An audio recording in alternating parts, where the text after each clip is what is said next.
Chers amis, bonjour. Nous sommes le dimanche 26 octobre 2025. Il est 10 heures. Quelques news de l'Arménie, de l'Artsakh et de la diaspora arménienne. Avec le décalage horaire, mes amis, comme les montres ont été retardées d'1 heure, donc au lieu de 3 heures, il était 2 heures cette nuit. Donc nous avons pris un décalage de 3 heures par rapport à Yerevan. Yerevan, où il y avait 2 heures d'écart, aujourd'hui, donc désormais, c'est toujours 3 heures, donc voilà l'heure d'Yerevan aujourd'hui, donc 10 heures, ça veut dire que c'est 13 heures à Yerevan.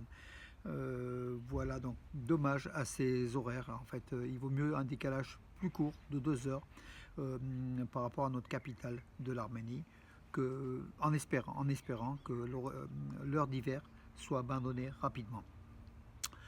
Les informations. Maria Zakharova, donc là, c'est la porte-parole du ministère russe des Affaires étrangères, pour un petit peu corser la chose avec Pachinian, donc Moscou et Pachinian, ça va pas bien. Elle affirme: je suis choqué. Je suis choqué de voir comment certains politiciens arméniens, c'est Pachinian, hein, peuvent ignorer la question du génocide arménien. Le génocide des Arméniens, voilà. C'est ce qu'elle a affirmé lors d'une interview à Moscou. Maria Zakharova, la porte-parole de la diplomatie russe, voilà.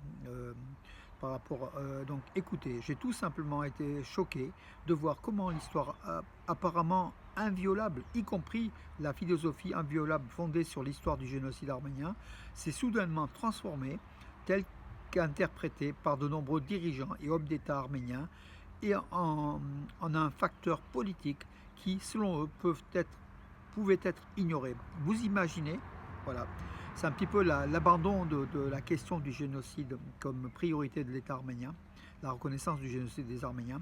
Voilà, Moscou réagit, mais bien évidemment, Moscou réagit pas pour les Arméniens, pour un petit peu titiller le gouvernement Pachinian et favoriser ses candidats. Donc voilà, il faut quand même pas être dupe aussi. Mais il est vrai que la politique du génocide du gouvernement arménien a été mise un petit peu en sourdine pour plaire aux Turco-Azéris. Toujours donc Pachinian contre Ichmiadzin, hein, l'archevêque Arshak a affirmé: je suis certain que la pratique bien connue du gouvernement consistant à affaiblir l'Église, à discréditer le clergé et à diviser l'opinion publique n'aura aucun effet. Voilà, donc c'est la guerre entre le gouvernement arménien et l'Église Saint-Ejmiadzin, même si Nicole Pachinian il affirme qu'il n'a rien contre l'Église, mais que ce sont les personnes de l'Église qui ne servent pas l'Église, qui commettent des fautes, voilà. Donc voilà le sens de son combat. Mais il est, comment dirais-je, à terme, c'est l'Église arménienne qui est affectée. Voilà, donc aussi, donc une nouvelle fois, la guerre continue entre le gouvernement arménien et Saint-Echmiadzin. L'armée arménienne aura un nouvel uniforme avec des normes occidentales, mais imprégné de symboles locaux, affirme le ministre arménien de la Défense, Soulen Pabikian.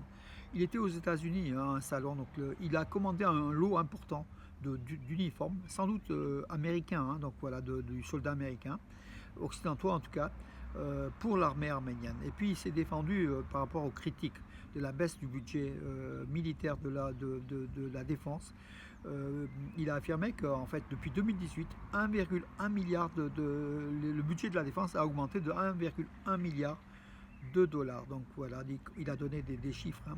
Il a affirmé qu'en 2018, c'était 640 millions de dollars le budget de la défense de l'Arménie. Et c'est passé l'an dernier, cette année du moins, pour 2025, à 1 milliard 741 millions de dollars, à 1,7 milliard, soit une augmentation de 1,1 milliard, c'est énorme. Par contre, il n'insiste pas trop, le fait que le budget donc, de l'armée arménienne baissera à 1 milliard 480 millions de dollars l'an prochain, donc en baisse, hein, de à peu près 15 à 20%.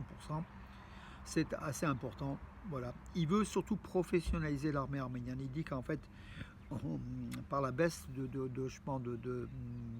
l'âge, enfin non pas de la période de l'armée, des soldats arméniens en fait, hein, des appelés, de 24 mois à 18 mois. Par ailleurs, il y a des milliers de contrats de professionnels avec justement des personnes qui s'engagent au sein de l'armée pour une armée professionnelle, de plus en plus professionnelle. Donc du coup, on ne perd pas en qualité de l'armée. ce qui n'est pas faux aussi. Hein, voilà. Une procédure pénale a été ouverte contre le décès de Meritar Margarian, le fils de l'ancien représentant du bureau de la FRA d'Arménie, Hrant Margarian. Son fils a été tué ou assassiné, on ne sait pas. Il a été retrouvé dans une cour d'immeuble à Yerevan avant-hier soir, dans un état grave. Il est mort à l'hôpital quelques heures plus tard. Il y avait une arme à côté, donc soit un suicide, soit un attentat, donc on ne sait pas. Donc Meritar Margarian était né en 84, père de 3 enfants. Il a participé à la guerre de 4 jours en Artsakh et aussi à la guerre de 44 jours en Artsakh aussi. Hein.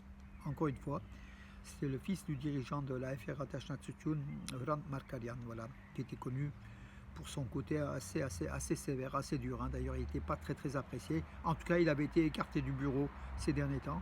Voilà, son fils a été retrouvé donc mort, enfin était en état de grièvement blessé, et il est mort à l'hôpital Meritar Margarian. Au lieu de 5300 à 13 000 dirhams en 2018, un cadet de l'armée, de l'académie militaire d'Arménie, en fait, hein, l'académie Vasken Sarkisian, peut désormais bénéficier d'une bourse pouvant atteindre 175 000 dirhams mensuels. Hein. Donc voilà, donc Soulen Babigan a encore une fois affirmé que justement les bourses des soldats arméniens, de ceux qui étaient à l'école militaire Vasken Sarkisian d'Arménie, les bourses depuis 2018 ont augmenté de façon énorme, considérable. Voilà aussi qui prouve la santé de l'armée arménienne. Il donne, Soulen Babigan, le ministre arménien de la Défense, a donné un certain nombre de données qui affirment la santé de l'armée arménienne. En 2024, le PIB de l'Arménie, produit intérieur brut par habitant de l'Arménie, s'élevait à 8 501 $, soit une augmentation donc aujourd'hui, une augmentation de 4 632 $ par rapport à 2018, selon le ministre arménien de l'économie. C'est en 2024, le PIB par habitant de l'Arménie s'élève à 8 501 $ contre 4 632 en 2018. Soit pratiquement un doublement. Hein. Voilà donc le progrès de l'Arménie, hein, donc le progrès économique. Bien sûr, entre-temps, il y a aussi l'inflation, mais le niveau de vie a malgré tout baissé, puisqu'en fait, la croissance économique, en fait, le PIB par habitant était en augmentation beaucoup plus importante que l'inflation. Donc voilà, des bonnes données. Donc il faut retenir 8 501 $, le PIB par habitant de l'Arménie pour 2024. C'était l'an dernier. Cette année, il sera encore plus. Hein. Approbation de l'apparence extérieure de nouvelles cartes d'identité biométriques en Arménie. L'Arménie va prendre le virage des cartes biométriques. Hein. Donc voilà, une réunion de travail s'est tenue sous la direction de la ministre de l'Intérieur, Arpine Sarkisian, concernant les travaux en cours sur la délivrance de nouveaux passeports et cartes d'identité biométriques en République d'Arménie. Donc on participe à la réunion un certain nombre de ministres. Hein, et puis des professionnels de la numérisation. Voilà, un certain nombre de choses. Donc l'Arménie va prendre la carte, le chemin des photos biométriques, hein, donc tant au niveau des passeports que de la carte d'identité, donc ce qui est beaucoup plus sûr et beaucoup plus garanti. En tout cas, une première étape vient d'être franchie. Elle n'est pas encore totalement intégrée. Hein, donc voilà, donc en tout cas, un certain nombre de validations ont eu lieu.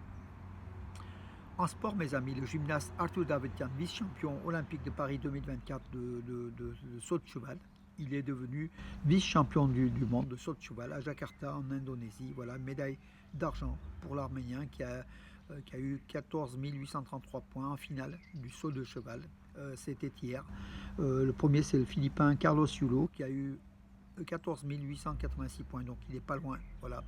L'Arménien aurait pu être même champion à quelques points. Voilà, donc retenons aussi que Mamikon Ratchaterian pour l'Arménie, le virtuose, 18 ans, il est également vice-champion du monde du cheval d'arçon cette fois-ci. Donc Artur Davtyan, c'est du saut de cheval, et Mamikon Ratchaterian est du cheval d'arçon.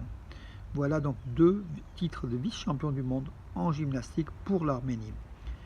L'Arménienne Anna Sarkisian, vice-championne du championnat d'échecs féminin des États-Unis aux États-Unis. Donc Anna Sarkisian a pris la 2e place donc, lors des championnats seniors des échecs féminin, donc aux États-Unis pour 2025. L'autre Arménien qui est sous les couleurs des États-Unis, hein, Levon Aronian, a remporté la médaille de bronze, troisième, lors de ces championnats d'échecs masculins des États-Unis pour 2025. Première place, Fabiano Caruana, États-Unis, et Wesley So, toujours États-Unis. De toute façon, ce sont les États-Unis, hein, donc les championnats. Les trois premiers représentent les États-Unis. Voilà. Voilà mes amis pour aujourd'hui, je vous donne rendez-vous à demain, encore une fois avec ce décalage horaire. Ce soir il va faire tôt, il va faire nuit plus tôt, 1 heure plus tôt. En tout cas voilà, ce sera peut-être une journée pour certains pénible de ce décalage horaire. En tout cas c'est le cas, donc on a 3 heures de décalage par rapport à Yerevan désormais. Voilà mes amis pour aujourd'hui et bonne journée, bon dimanche, Parigi Dagi Polorit.